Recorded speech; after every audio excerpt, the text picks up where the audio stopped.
Maître Pierre Lursa, bonjour, Boker Tov. Boker Tov. Alors, nous allons parler ensemble de cette loi sur l'État-nation. Et la première question directe que je vous pose, c'est est-ce que cette loi était absolument nécessaire? Eh bien, oui, je pense qu'elle était nécessaire précisément du fait qu'aujourd'hui, beaucoup de choses qui étaient évidentes autrefois ne le sont plus. Et cette loi, finalement, ne fait que Comme quoi? réaffirmer, comme le fait qu'Israël soit l'État du peuple juif, la patrie historique du peuple juif, c'est la première phrase de cette loi, et en fait, ça figure mot pour mot dans la déclaration d'indépendance. Donc, si le consensus qui existait au moment de l'indépendance d'Israël était encore présent aujourd'hui, cette loi, effectivement, aurait été superflue. Mais comme ce consensus a été érodé au fil des années par des conceptions différentes et qu'on pourrait dire post-sionistes ou anti-sionistes, eh bien, cette loi était nécessaire aujourd'hui pour réaffirmer ces évidences.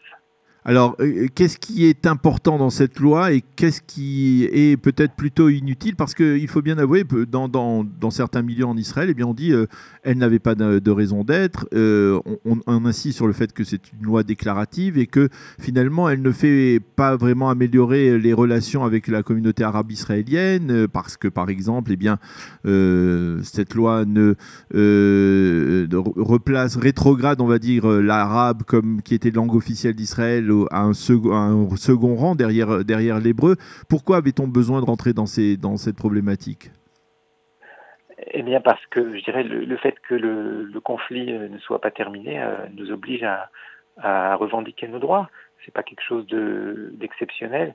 Et par ailleurs, je pense que dans cette loi, il y a finalement, on reprend des choses essentielles et fondamentales qui ont déjà été affirmées à plusieurs moments de notre histoire nationale, et notamment au moment de l'indépendance.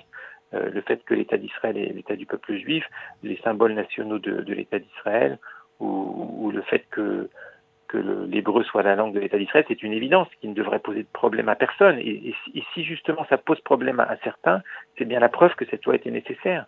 Je crois que le fait que certains députés arabes s'y opposent montre précisément que nous sommes dans notre droit et que nous avons raison, parce que s'ils considéraient ces choses-là comme acquises, alors effectivement on pourrait se dire la loi est superflue.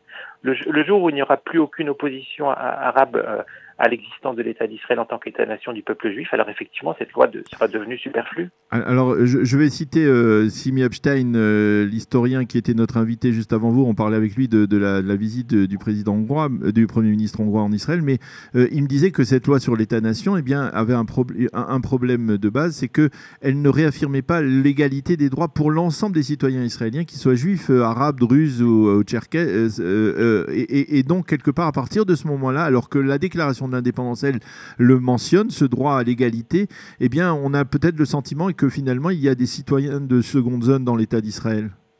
Qu'est-ce que vous répondez à cela?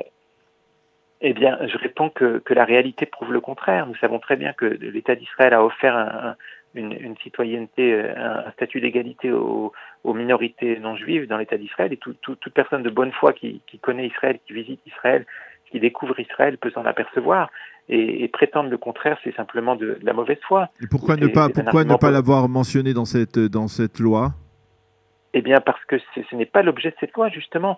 Je dirais que depuis 20 ans, la Cour suprême s'efforce de défendre en priorité les droits des minorités non juives, et cette loi vient réaffirmer le droit de la majorité. Parce que vous savez bien qu'en démocratie, la majorité ne peut pas léser les minorités, mais il y a aussi un autre principe important, c'est le fait que les minorités ne peuvent pas priver la majorité de ses droits historiques et de ses droits fondamentaux. Et c'est bien à ça qu'on a assisté depuis 20 ans, depuis la révolution constitutionnelle du juge Barak. C'est finalement la lente érosion des droits de la majorité juive. Et c'est pour ça que cette loi était aujourd'hui nécessaire.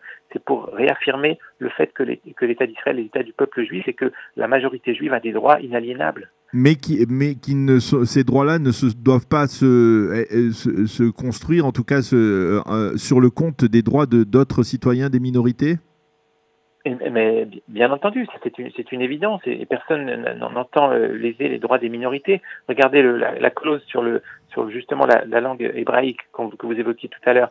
Il est bien stipulé dans cette loi que cette clause ne modifie pas le statut accordé à la langue arabe avant l'édiction de la loi fondamentale. C'est-à-dire que nous réaffirmons le fait que l'hébreu est la langue principale et la langue officielle de l'État d'Israël, et malgré tout, l'arabe conserve son statut. C'est-à-dire que parfois, chaque fois qu'il y a des mentions qui sont en hébreu et en arabe, eh bien, ça ne va pas être modifié. C'est-à-dire qu'on ne va pas porter atteinte aux droits de la minorité arabe, on va simplement réaffirmer les droits de la majorité juive.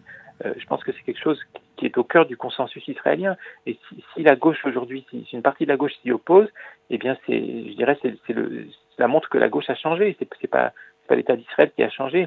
Rappelez-vous qu'au moment de la signature de la proclamation de la déclaration d'indépendance d'Israël, parmi les signataires de la proclamation d'indépendance, il y avait des députés de tous les partis jusqu'au Parti communiste israélien. Oui.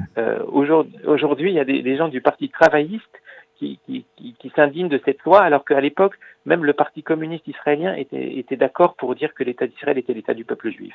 Ça montre, tout simplement ce que ça montre, c'est l'érosion des valeurs sionistes. Et c'est pour ça qu'il était nécessaire de les réaffirmer.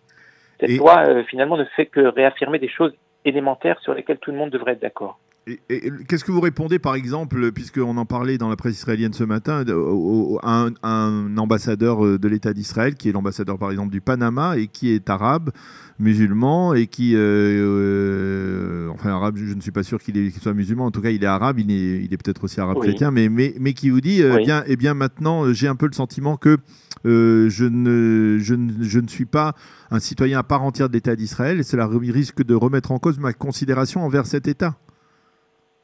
Eh bien, s'il ne peut plus représenter l'État d'Israël après cette loi, eh bien, dans ce cas-là, il ne pourra plus être ambassadeur d'Israël, tout simplement, et on trouvera d'autres ambassadeurs représentant des minorités qui, eux, n'auront aucun problème. Je n'ai aucun doute là-dessus. Il y a beaucoup de citoyens non juifs en Israël qui sont de meilleurs patriotes que les juifs et qui n'auront aucun mal à le réaffirmer après cette loi.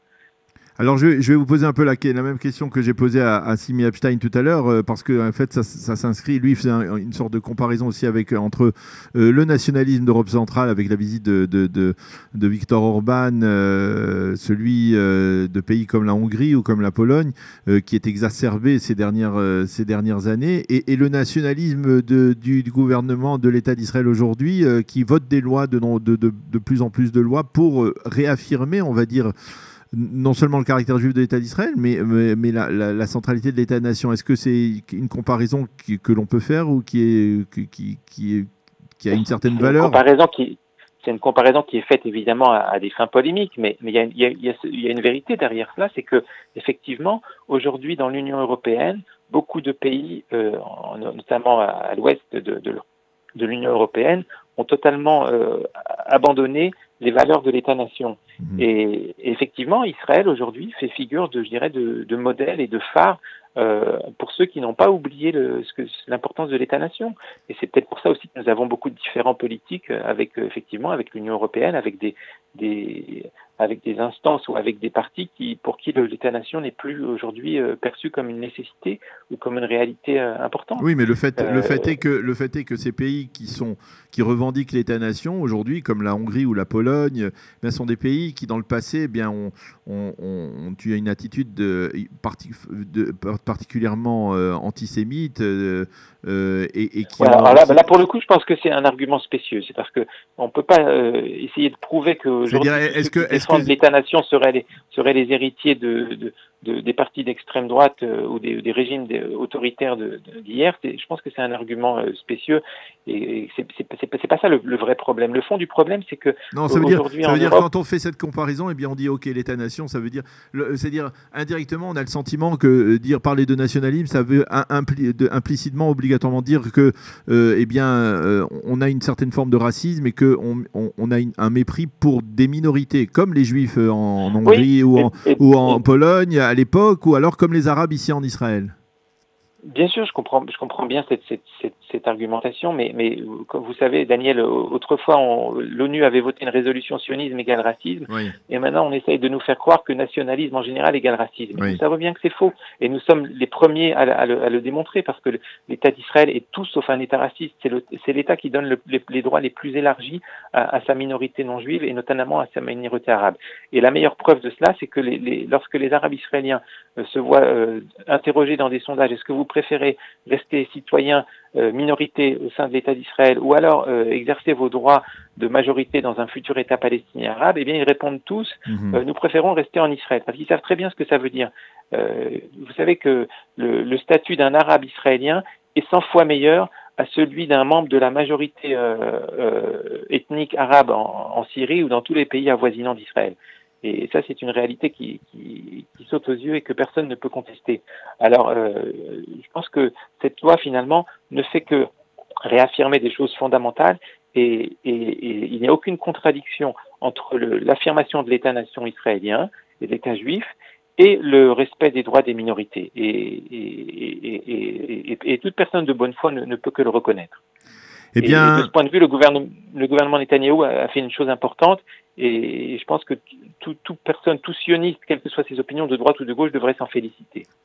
Eh bien, Maître Pierre Lurçat, merci beaucoup de nous avoir éclairé sur ce sujet. C'était important d'avoir un autre avis par rapport aux avis que nous avons entendus ces 2 derniers jours au sein sur cette radio sur Studio Kalita. Merci de nous avoir éclairé et on vous souhaite de passer une agréable journée. Shabbat Shalom. Merci à vous, Shabbat Shalom.